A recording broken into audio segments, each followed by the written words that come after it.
Welcome to Vishwabharat TV. నైరుతి బంగాళాఖాతంలో కొనసాగుతున్న తీవ్ర అల్పపీడనం వాయుగుండంగా రూపాంతరం చెందే అవకాశం ఉన్నట్లు వాతావరణ శాఖ కేంద్రం తెలుపుతోంది. సో ఈ నేపథ్యంలో ఏపీకి భారీ వర్షాలు కురిసే అవకాశం ఉందని చెప్తున్నారు. సో లేటెస్ట్ అప్డేట్ తెలుసుకునేందుకు ప్రస్తుతం మనం విశాఖలోని వాతావరణ కేంద్రం అధికారి జగన్నాథ్ కుమార్తో ఉన్నాం. ఆయనతో మాట్లాడదాం. సార్, లేటెస్ట్ అప్డేట్ ఏంటి సార్ వాతావరణం? నైరుతి బంగాళాఖాతంలో నిన్నటి సుస్పష్ట అల్పపీడనం ఈరోజు నైరుతిలోనే సుస్పష్ట అల్పపీడనంగా కొనసాగుతుంది. ఇది రాబోయే కొన్ని గంటల్లో వాయువ్య దిశలో పయనించి మరింత బలపడి వాయుగుండంగా కేంద్రీకృతమై నైరుతి మరియు దానికి ఆనుకుని ఉన్న పశ్చిమ మధ్య బంగాళాఖాత ప్రదేశంలో ఉండే అవకాశం ఉంది. తదుపరి 12 గంటల్లో అది మరింత వాయువ్య దిశలో పయనించి ఉత్తర తమిళనాడు, దక్షిణ కోస్తా ఆంధ్రప్రదేశ్ తీరాలకు దగ్గరలో పయనించే అవకాశం ఉంది. ఇక దక్షిణ అండమాన్ పరిసర ప్రాంతాల్లో 5.8 కిలోమీటర్ల ఎత్తు వరకు ఒక ఉపరితల ఆవర్తనం విస్తరించున్నది. ఈ రెండు ప్రభావాల వల్ల ముఖ్యంగా ఉత్తర కోస్తా జిల్లాల్లో ఈ 4 రోజులు కూడా కొన్ని ప్రాంతాలలో తేలికపాటి నుంచి మోస్తరు వర్షాలు, 5వ రోజున పలు ప్రాంతాలలో, 6, 7వ రోజుల్లో అది అత్యధిక ప్రాంతాలకు విస్తరించే అవకాశం ఉంది. ఇక దక్షిణ కోస్తా జిల్లాల్లో ఈ 2 రోజులు కూడా అత్యధిక ప్రాంతాల్లో తేలికపాటి నుంచి మోస్తరు వర్షాలు, తదుపరి 5 రోజులు పలు ప్రాంతాల్లో పడే అవకాశం ఉంది. ఇక ఉరుములు మెరుపులు కొనసాగే అవకాశం ఉంది. దక్షిణ కోస్తా జిల్లాలపై గాలులు 35 నుంచి 45, గరిష్టంగా 55 కిలోమీటర్ల వేగంతో వీచే అవకాశం ఉంది. వీటికన్నా అతి ముఖ్యంగా దక్షిణ కోస్తా జిల్లాలైన ప్రకాశం, నెల్లూరు, తిరుపతితో పాటుగా అన్నమయ్య మరియు వైఎస్ఆర్ కడపలో ఈ రాబోయే 24 గంటల్లో భారీ నుంచి అతి భారీ, ఇక 1-2 ప్రాంతాల్లో అత్యంత భారీ వర్షాలు కూడా కురిసే అవకాశం ఉంది.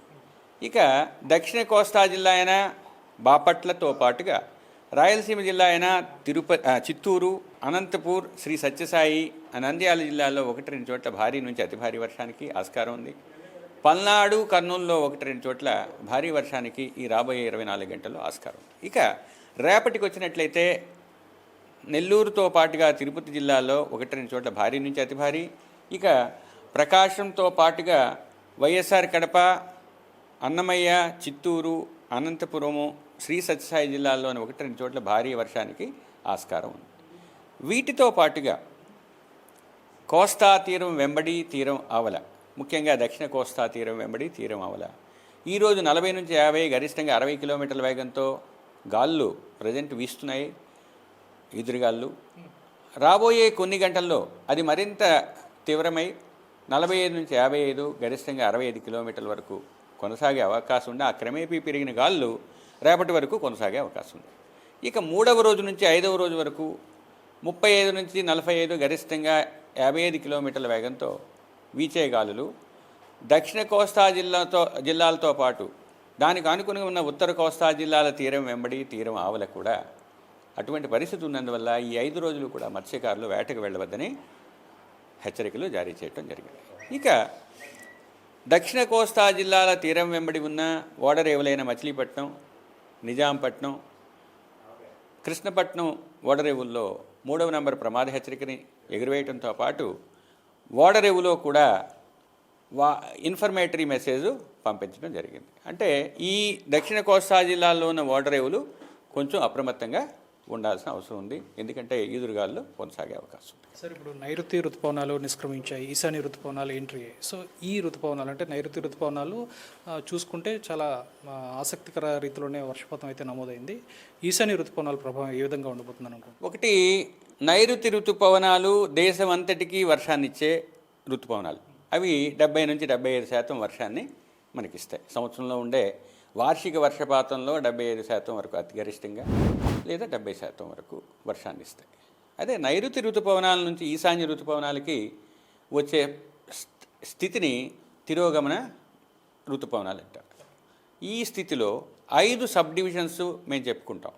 ఒకటి, దక్షిణ కోస్తా ఆంధ్రప్రదేశ్, కోస్తా అంటాము, దక్షిణ కోస్తా ఆంధ్రప్రదేశ్, రాయలసీమ, దక్షిణ అంతర్గత కర్ణాటక, కేరళ, మాహేతో పాటుగా తమిళనాడు, పుదుచ్చేరి, ఈ 5 సబ్ డివిజన్స్ని ఈశాన్య ఋతుపవనాల ప్రభావం ఉన్న ప్రాంతాలుగా చెప్పుకుంటాం. ఈ ఈశాన్య ఋతుపవనాల ప్రభావం ఈ సంవత్సరం 16వ తేదీ నుంచి మొదలైంది, అక్టోబర్ 16న. ఇప్పుడు ప్రస్తుతానికైతే ఇంతవరకు ఆశాజనకంగానే కొనసాగుతుంది. వీటితో పాటుగా ఈ టైంలో వచ్చే సైక్లోన్స్ లేదా డిప్రెషన్స్ ఇవన్నీ కూడా నైరుతి ఋతుపవన కాలంలోనే వస్తాయి కాబట్టి అవి కూడా వచ్చే అవకాశాలు ఉన్నాయి, ఆశాజనకంగా ఉన్నాయి. ఇప్పుడు మీరు చూసినట్టయితే గత కొన్ని రోజులుగా దక్షిణ కోస్తా జిల్లాలపై వర్షాలు కురుస్తూనే ఉన్నాయి. అది కాబట్టి ఈ 2 రోజులు కూడా అటువంటి పరిస్థితి ఉంది. ఇక రాబోయే ఇంకో దక్షిణ అండమాన్ దగ్గరలో ఉన్న సిస్టమ్ వలన కూడా వర్షాలు పడతాయి. అందుకనే మీకు ఈ వారం రోజులు కూడా దక్షిణ కోస్తాలో విస్తారంగా వర్షాలు ఉన్నాయి, ఉత్తర కోస్తాలో కొన్ని ప్రాంతాల నుంచి పలు ప్రాంతాలకు విస్తరించే క్షేత్రీయ విస్తృతి ఉండే అవకాశం ఉన్నది. Right, thank you.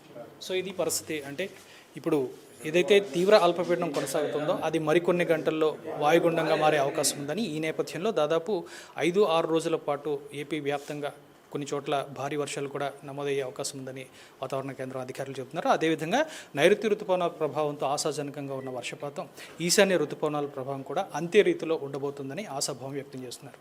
Video journalist రాఘవ్తో శ్రీనివాస్, విశ్వభారత్ టీవీ, విశాఖ వాతావరణ కేంద్రం నుంచి.